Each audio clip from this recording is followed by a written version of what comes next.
Hello everyone. आज की हमारी स्टोरी है मनदीप और रेशमा की। ये कहानी हमें रेशमा की कज़िन राजी ने भेजी है। मनदीप और रेशमा पंजाब के रहने वाले थे। दोनों की नई नई शादी हुई थी और वो लोग हनीमून पे जाने का सोच रहे थे, पर रेशमा को पहाड़ बहुत पसंद थे। तो फिर दोनों ने सोचा कि चलो कश्मीर चलते हैं, क्योंकि रेशमा को बेसिकली कश्मीर ही जाना था, बट उनका प्लानिंग कुछ और था। बट रेशमा के कहने की वजह से मनदीप और रेशमा फिर अपने हनीमून के लिए कश्मीर गए। उनके पास खुद की कार थी, तो वो लोग कार से ही जाने वाले थे। वो लोग तो घूमने जा रहे थे, पर मनदीप की जो मम्मी है उनको कुछ अजीब सा फील हो रहा था, जैसे कुछ बहुत ही बुरा होने वाला है। जब मनदीप और रेशमा ने घर में बताया कि वो लोग कश्मीर घूमने जाने वाले हैं, तो मनदीप की जो मम्मी है उसको कुछ अजीब सा फील हुआ। मतलब कि उनको एक नेगेटिव वाइब आई कि उन लोगों को अभी नहीं जाना चाहिए, या फिर ये टाइम गलत है, या फिर अगर वो लोग गए तो उनके साथ कुछ होगा। शायद कुछ भी हो सकता है, बट मनदीप की मम्मी को कुछ और ही वाइब्स आई। तो उन्होंने बोला कि अभी आप लोग मत जाओ। बट फिर मनदीप को लगा कि रेशमा को ये बात का बुरा लगेगा कि उसकी मम्मी ने मना किया है, इसलिए उन्होंने जाने का प्लान कैंसिल कर दिया। मनदीप की मम्मी ने मनदीप को बोला भी कि वो अभी कहीं ना जाए और कुछ दिनों बाद चला जाए, पर रेशमा के कहने पर मनदीप ने बात ना सुनते हुए वो लोग घर से निकल गए। वो लोग जम्मू श्रीनगर हाईवे क्रॉस कर रहे थे और शाम के करीब 5:30 बजे थे। पर हाईवे जैसे ही चालू होता है, मनदीप की कार ऑटोमेटिक चलना बंद हो गई। हाईवे जस्ट स्टार्ट होने ही वाला था और हाईवे के स्टार्ट होते ही मनदीप की कार बंद हो गई। कार में कुछ खराबी आ गई थी, बट लकीली वहाँ पे थोड़ा भीड़ भाड़ वाला एरिया था, तो उनको एक मैकेनिक मिल गया था जो उनकी कार वगैरह ये सब कुछ ठीक कर देता है। तो उनको वहाँ पे तो मैकेनिक मिल गया। वो पर बात में मनदीप और वो मैकेनिक बात कर रहे थे, तो मनदीप ने बोला कि हम लोग यहाँ से पास हो रहे थे और हाईवे जस्ट स्टार्ट होते ही, अच्छा हुआ आप हमें मिल गए, क्योंकि हाईवे स्टार्ट होते ही हमारी कार ख़राब हो गई। वो मैकेनिक वहाँ का रहने वाला था, तो वो मैकेनिक ने उनको बोला भी कि सर शाम हो गई है, अंधेरा होने वाला है, अच्छा होगा आप शाम को ये रास्ते से ना जाए। मनदीप ने सोचा कि क्या ही हो जाएगा, अभी 1.5 घंटा तो है, 1.5-2 घंटे में तो हम लोग अपने डेस्टिनेशन पे पहुंच जाएंगे। मैकेनिक ने उनको वार्न किया था, क्योंकि मैकेनिक को शायद पता होगा कि ये रास्ता शाम को जाने लायक नहीं है। तो मैकेनिक ने मनदीप को बोला कि सर शाम हो गई है, क्योंकि उस टाइम पे करीब 5:30 बज गए थे, तो 1-1.5 घंटे में तो आराम से अंधेरा हो जाता। तो मैकेनिक ने बोला कि सर शाम हो गई है, अंधेरा भी होने वाला है, अच्छा होगा कि आप अभी ये रास्ते से ना जाओ। बट मनदीप ने ये मैकेनिक की बात को उतना ज़्यादा सीरियसली नहीं लिया, और उसने सोचा कि 1-1.5 घंटे में हम अपने डेस्टिनेशन पे पहुंच ही जाएंगे ना, क्या ही हो जाएगा, 7-7:30 बजे से पहले तो वो लोग पहुंच जाएंगे। मनदीप ने ऐसा सोचा, तो उसने मैकेनिक की बात को ज़्यादा सीरियसली नहीं लिया और वो वही रास्ते से गया। जैसे वो हाईवे पर जा रहा था, रास्ता बिल्कुल सीधा है। हमें पता है कि हाईवे बिल्कुल स्ट्रेट होता है, वहाँ पे कोई टर्न कुछ नहीं होता है। तो जैसे ही वो हाईवे पे जा रहा था ना, रास्ता बिल्कुल सीधा था, ना कोई टर्निंग था, ना कुछ भी नहीं था। वो दोनों आपस में बात करते करते जा रहे थे। अब ऑब्वियसली दोनों की नई नई शादी हुई है, तो वो लोग अच्छे से बात करते मस्ती करते दोनों जा रहे थे। तो मनदीप और रेशमा भी दोनों बात करते हुए जा रहे थे। मनदीप कार ड्राइव कर रहा था और रेशमा उसके बाजू वाली सीट पे बैठी थी। वो लोग एक दूसरे से बात करते हुए इतना मशगूल हो गए कि उनको पता ही नहीं चला कि कितना टाइम हो गया है। फिर बात में उनको लगा जैसे बहुत टाइम से मनदीप गाड़ी चला रहा है, मतलब कि गाड़ी चलाते हुए बहुत टाइम हो गया है, बट अभी तक वो अपने डेस्टिनेशन पे नहीं पहुंचा है। रास्ता ख़त्म होने का नाम ही नहीं ले रहा है। तो मनदीप ने घड़ी में देखा तो 10 बज चुके थे। मनदीप ने सोचा, वहाँ हाईवे से मुझे मेरे डेस्टिनेशन पे पहुंचने के लिए ज़्यादा से ज़्यादा 1.5 या 2 घंटे लगते। अभी तो 5-6 घंटे हो गए हैं। हम लोग 5:30 बजे के वहाँ से निकले हैं, 10 बज चुके हैं, बट अभी तक हम लोग डेस्टिनेशन पे नहीं पहुँचे हैं। उनका डेस्टिनेशन आया ही नहीं, जैसे कि वो लोग एक ही जगह पे चलते जा रहे और उनको ये भी नहीं पता कि कब रात के 10 बज गए। और उनका डेस्टिनेशन जो था वो हाईवे से सिर्फ 2 घंटे की दूरी पर था। उस हिसाब से उनको 7-7:30 बजे तक पहुंच जाना चाहिए था। मनदीप ने मैप में देखा तो उसमें 2 घंटे और दिखा रहे थे उसके डेस्टिनेशन पे, क्योंकि 10 बजे मनदीप ने मैप में देखा तो 2 घंटे और दिखा रहे थे डेस्टिनेशन पे पहुंचने के लिए। मतलब कि उनका 2 घंटे का सफ़र अभी तक बाकी था। मनदीप ने सोचा, शायद उसकी मैप देखने में कुछ गलती हुई हो। अब रात के करीब 12:30 बज चुके थे और वो लोग ड्राइव करे ही जा रहे थे। वो शायद कोई किसी टाइम लूप में फंस गए थे, या फिर वो एक ही रास्ते पे बार बार गाड़ी चला रहे थे। उनको कुछ पता ही नहीं है कि जिस जगह पे उनको 7:30 बजे तक पहुंच जाना चाहिए था, रात के 12:30 बजे तक भी वो लोग वो जगह पे नहीं पहुंच पाए हैं। थोड़ी दूर जाने के बाद अचानक से क्या हुआ कि मनदीप की कार खराब हो गई। मनदीप ने सोचा कि अभी कार को अचानक क्या हो गया, क्योंकि वो लोग वहाँ से जब आए थे तब वो लोग सब कुछ चेक करवा के आए थे। फ्यूल व्यूल भी सब कुछ भरवा के आए थे और एक्स्ट्रा फ्यूल का टैंक भी उन्होंने अपने पास रख लिया था। वो भी उन लोगों ने रास्ते में यूज़ किया था। बट रास्ते में 12:30 बज चुके थे और थोड़ी दूर आगे ही जाने के बाद पता नहीं उसकी कार में क्या खराबी आ गई। अभी तक तो कार अच्छी से चल रही थी, अचानक कार बंद हो गई। उसने दूर दूर तक देखा पर उसे कोई दिखाई नहीं दिया। उसने बहुत हेल्प लेने की कोशिश की, बट अगर वहाँ पे कोई हो तो उसको हेल्प करे ना। सुनसान रास्ते पे उनकी ही कार अकेली चल रही थी।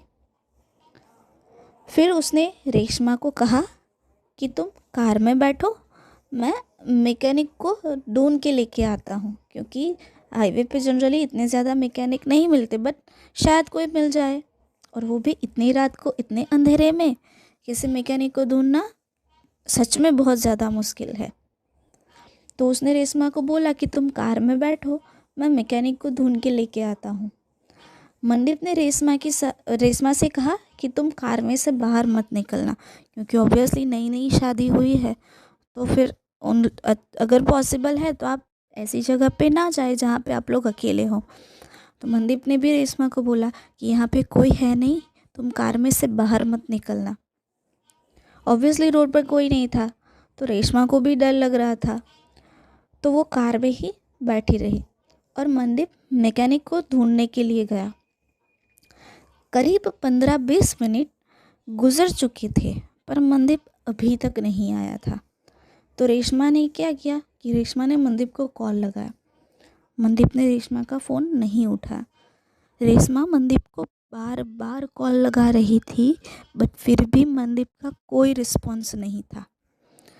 रेशमा ने सोचा कि मैं एक बार गाड़ी से बाहर निकल के देखती हूँ ये क्या है, कोई अगर मिल जाता है तो।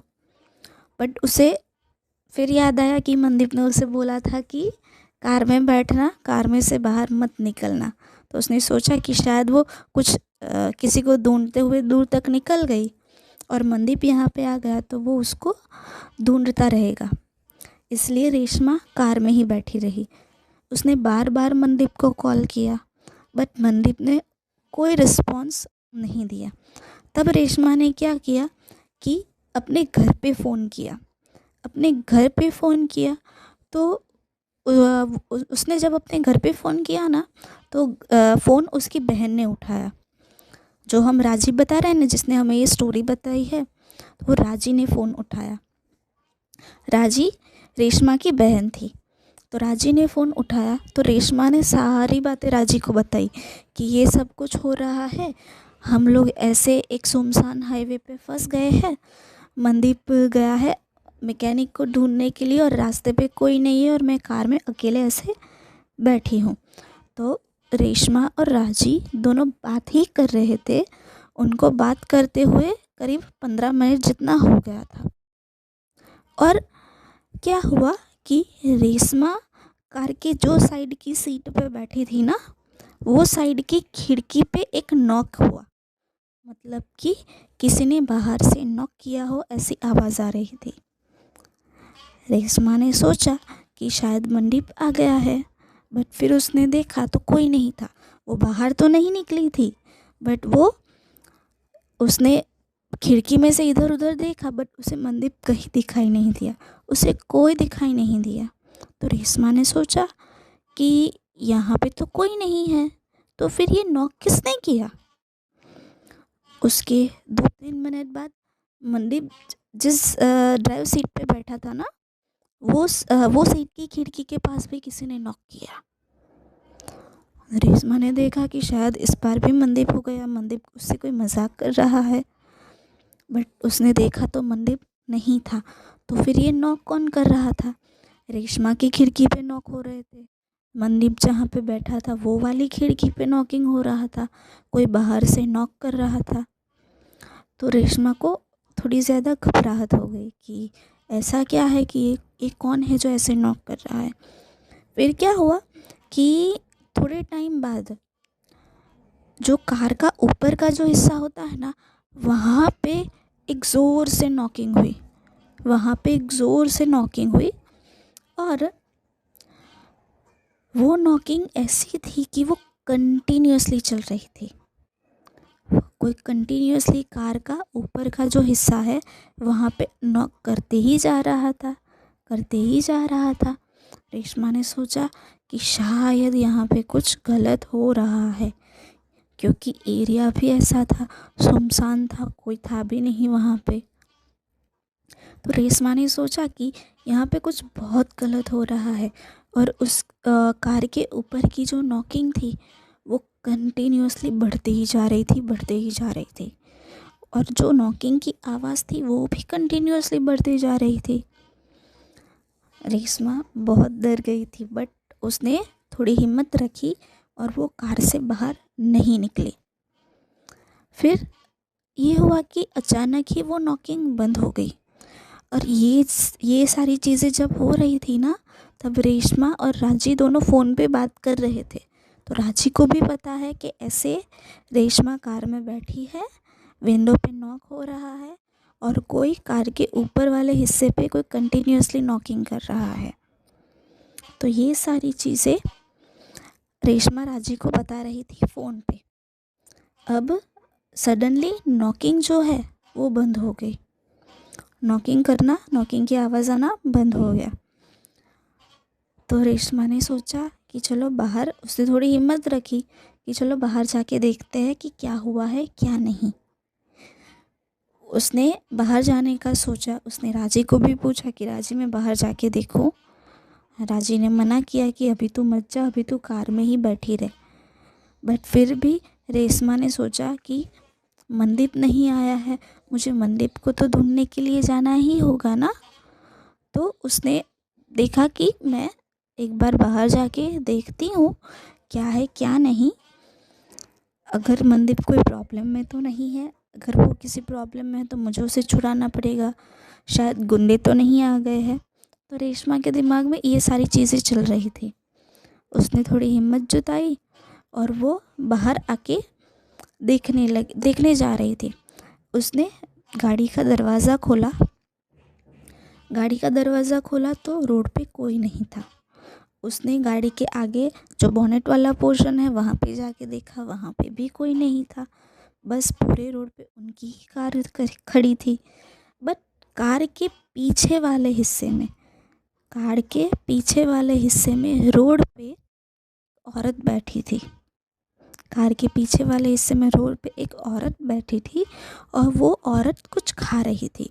वो उल्टा बैठी थी मतलब कि रेशमा कार से बाहर निकली ना तो रेशमा को उसकी पीठ दिखाई दे रही थी, उसका चेहरा नहीं दिखाई दे रहा था। रेशमा को उसकी पीठ दिखाई दे रही थी। तो फिर रेशमा ने सोचा कि ये औरत कौन है जो रोड पे बैठ के कुछ खा रही है। रेशमा ने आगे जाके देखा, उसने 2-3 स्टेप ही लिए थे। रेशमा ने आगे जाके देखा तो वो औरत मनदीप का हाथ खा रही थी। उसने मनदीप को मार दिया था। वो मनदीप के बॉडी को खरोच खरोच के खा रही थी। वो जब बाहर निकली तो कोई इंसान किसी चीज़ को अपने नाखून से खरोचता है तो कैसी आवाज़ आती है, ऐसी आवाज़ आ रही थी। वो मनदीप की पूरी बॉडी को खरोच रही थी और वो उसकी बॉडी के हिस्से को खा रही थी। और जब रेशमा ने देखा तब रेशमा ने ये देखा कि वो औरत मनदीप का हाथ खा रही है। और आप ये चीज़ इमेजिन करके देखो कि एक कपल जिनकी नई नई शादी हुई है, वो लोग अपने हनीमून पे गए थे और वहाँ पे ये सारी चीज़ें, सुनसान रास्ता, अंधेरा, पूरा अंधेरा, रात के 12:30 बजे, अगर ये सीन आपको, ये चीज़ आपको देखने मिले तो आपकी क्या हालत होगी। वो मनदीप का हाथ खा रही थी और इसी टाइम पे भी फ़ोन चालू था, राजी फ़ोन पे ही थी और ऑन द स्पॉट रेशमा को अटैक आया और रेशमा भी वहीं पे मर गई। रेशमा को अटैक आया और रेशमा भी वहीं पे मर गई। राजी ने ये सारी बातें घर वालों को बुलाई। कश्मीर जम्मू की पुलिस वहाँ पे गई और वहाँ पे उन लोगों ने देखा तो मनदीप की पूरी बॉडी नहीं थी। मनदीप की बॉडी के कुछ हिस्से वहाँ पे थे, पूरी बॉडी नहीं थी। पूरी बॉडी में से करीबन 15 या 20% उसकी बॉडी का पार्ट वहाँ पे था। रेशमा गाड़ी के साइड में उसकी लाश पड़ी थी। रेशमा को हार्ट अटैक से उसकी डेथ हुई थी और मनदीप के बॉडी के जो फ्लैशेस है वो वहाँ रोड पे गिरे थे। और ये सारी चीज़ें जब हो रही थी तब रेशमा राजी से बात कर रही थी और राजी ने उसको बोला था कि वो कार से बाहर ना निकले, बट फिर भी उसे लगा कि मनदीप कोई प्रॉब्लम में होगा, तो मनदीप को बचाने के लिए वो कार से बाहर निकली। और ये जो एरिया है ना, जम्मू श्रीनगर हाईवे वाला, ये एरिया को खूनी नाला भी बोला जाता है।